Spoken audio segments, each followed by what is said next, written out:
አዶናይ 8 ሚሊዮን ብር ገቢ እንዲደረግ ያደረገው ቲክቶክን ወደ ታላቅ በጎ ተግባር የለወጠው ወጣቱ ጀግና። ዛሬ እጅግ በጣም አስደናቂ እና ልብ የሚነካ ታሪክ በቲክቶክ ዓለም ተመዝግቧል። ወጣቱ ተጽዕኖ ፈጣሪ አዶናይ የራምዚን ሪል ስቴት ቻሌንጅ ቃሉን ጠብቆ ታላቅ ስኬት አስመዝግቧል። ራምዚን ሪል ስቴት በቲክቶክ 1 ሚሊዮን ተከታይ ፎሎወርስ ካስገባችሁኝ 8 ሚሊዮን የኢትዮጵያ ብር ለባቡር ሄር የበጎ አድራጎት ድርጅት አስገባለሁ ባለው መሰረት ቲክቶከሩ ወጣቱ አዶናይ ባለው ትልቅ ተጽዕኖ ፈጣሪነት እና ህዝባዊ ድጋፍ ጥሪ በማቅረቡ ምክንያት በዛሬው ዕለት በአንድ ቀን ውስጥ 1 ሚሊዮን እንዲገባ አድርጓል። በዚህም ምክንያት 8 ሚሊዮን ብር ለበጎ አድራጎት እንዲገባ አስችሏል። አንድ ግለሰብ ትልቅ ለውጥ ማምጣት እንደሚችል በተግባር አሳይቷል። ይህ ስኬት ከቲክቶክ ባለፈ ትብብርና በጎነትን የሚያሳይ ብሩህ ምሳሌ ነው። በዚህም ይህ ወጣት የባቡር ሄር አምባሳደር ሆኖ ሊሾም ይገባዋል። አዶናይ ስስት የሌለበት ለጋሽ ነው። ክፋት የሌለበት መልካም፣ ንዴት የማያውቅ ትሁት ልጅ ነው። ፍራኦል ሀበሻ የተወለደው በትግራይ ነው። ገና በልጅነቱ በ17 ዓመቱ ነበር ወደ አሜሪካ የሄደው። ከዛ በኋላ አሜሪካ ለ3 ዓመት ያህል ቆይቷል። ካናዳ ደግሞ ለ4 ዓመት ያህል ቆይቶ ወደ ኢትዮጵያ መጣ። የደህና ቤተሰብ ልጅ ነው። አባቱም እናቱም በመቀሌ የታወቁ የሆቴል ባለሀብትና ኢንቨስተር ናቸው። በቅንጦት ተቀማጥሎ ነው ያደገው ማለት ይቻላል። ይህ ጠንካራ ወጣት አዶናይ ኃይለሚካኤል ይባላል። 25 ዓመቱ ነው። ህይወትን ከከፍታ እስከ ዝቅታ የተመለከተ ቆፍጣና ወጣት ነው። በነገራችን ላይ ብዙ ጊዜ አዶናይን ለማጥቃት የሚፈልጉ ሰዎች የሚናገሩት ተደጋጋሚ አንድ ቃል አለ። ቃሉን መጥራት አልፈልግም። ነገር ግን አዶናይን ያሸማቀቁ ያዋረዱ መስሏቸው ያንን ቃል ደጋግመው ይጠሩታል። አዶናይ ያስጠቃው የዋህነቱ ነው። በጣም የዋህ ነው። ከዚህ በፊት ከ1 ዓመት ምናምን በፊት ወጣቶች የማይናገሩት ነገር ግን እየተሰቃዩበት ያለውን በግልጽ ለማውራት እና ወጣቶች እንዲሁም ታዳጊዎች ከዛ እንዲላቀቁ ከራሱ የህይወት ተሞክሮ ወይም ልምድ ለማስተማር ሞከረ። ታዲያ በዚህ ዙሪያ 4 ወይም 5 ቪዲዮዎችን አከታትሎ ሰራ። አዶናይ ከዚህ በፊት እሱም ራሱ የነበሩበትን የህይወት ተሞክሮ ተናግሮ እንዲህ አደርግ ነበረ ብሎ ወጣቶች ከዚህ እንዲላቀቁ ምክር መለገሱ ሊያስመሰግነው እንጂ በፍጹም ሊያስወቅሰው አይገባም ነበር። ወጣቶች እንዴት ከሱስ መላቀቅ እንዳለባቸው ሲያስተምር ቆይቷል።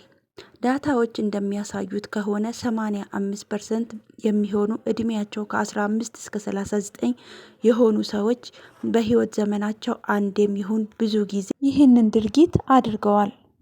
ይህ ሱስ የብዙ ሰዎችን ህይወት ዘበራርቋል። ባለትዳሮች ሳይቀሩ በዚህ ችግር ውስጥ ናቸው። ታዲያ አዶናይ ከራሱ ህይወት በመነሳት በዚህ ሱስ ያሉ ወጣቶችን ይህንን አደገኛ ሱስ እንዲያቆሙ ለመምከር ነበር ሙከራ ያደረገው። ነገር ግን በወቅቱ ኮሜንት ላይ በብዛት እሱን የሚሰድቡ እና የሚወቅሱ ሰዎች ነበሩ። እሱን የሚያሸማቅቁ፣ እሱን ለመጣል የቃላት ሰይፋቸውን የሚመዙ። ያኔ አዶናይ ያጠፋ ነገር ቢኖር ኮሜንቱን ኦፍ አድርጎ ምንም አይነት ኔጌቲቭ ኮሜንት፣ ኔጌቲቭ ኢነርጂ አለመቀበል፣ አለማስተናገድ ነበረበት። ከዛ በኋላ ነው ወቸው ጉድ ፖድካስት ላይ ቀርቦ እሱን ለመጣል ሌላ ቀን የሚታትሩ ሰዎች ጋር እልህ ተጋብቶ ቀድሞውኑ እሱን ለመጣል የሚረባረቡ ሰዎችም ከበፊቱ የበለጠ ያለ የሌለ ኃይላቸውን ሰብስቦ ተረባረቡበት። ግን ደስ የሚለው ነገር ልጁ አይሰማም። ምንም አይነት ጫና ውስጥ ቢገባ እንዴት ማለፍ እንዳለበት ያውቃል። አዶናይ ኢትዮጵያ ከመጣ በኋላ ኮምፕሊትሊ ነው የተቀየረው። አዲስ ኮንቴንት ይዞ መጣ። ከዚህ በፊት የምናውቀው አዶናይ ሳይሆን ሌላ ሰው ሆነ። በአጭር ጊዜ ውስጥ እጅግ በርካታ ስራዎችን ሰራ። ሙሉ የኢትዮጵያ ክልሎች ላይ እየዞረ እዚህ ጋር ተዘርዝረው የማያልቁ መልካም ስራዎችን ሰርቷል። በህዝብም ልብ ውስጥ እንዲገባ ያደረገውም ዋነኛ ምክንያት ይሄ ነው። አዶናይ በዚህ 4 ወር ውስጥ የትኛውም የቲክቶክ ኮንቴንት ክሬተር ሊያሳካ የማይችለውን ስኬት አሳክቷል። እሱ በ4 ወር ውስጥ የሰራውን ስራ ሌሎች የቲክቶክ ኮንቴንት ክሬተር በ10 ዓመት አይሰሩትም። አዶናይ በአሁኑ ሰዓት ከየትኛውም ቲክቶከር በላይ ኢምፓክትፉል ሆኗል።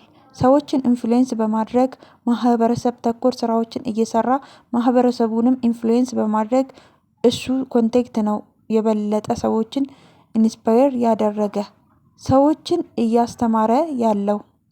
በአሁኑ ሰዓት ከየትኛውም የእኛ ሀገር ቲክቶከር በላይ ሪያል ኢምፓክትፉል የሆነ ቻሌንጅ ሰዎች ላይ እያመጣ ያለው አዶናይ ነው። በቀን እጅግ በርካታ ቪዲዮዎችን አፕሎድ ያደርጋል።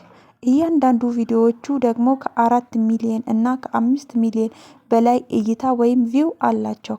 በቀን 10 ቪዲዮ አፕሎድ ቢያደርግ 10ሩም ቪዲዮ በሚሊዮን እይታ አላቸው። በነገራችን ላይ በኢትዮጵያ የቲክቶክ ታሪክ ከማስተር አብነት ቀጥሎ በአዶናይ ልክ ፎሎወሩ ቶሎ ያደገ ቲክቶከር የለም።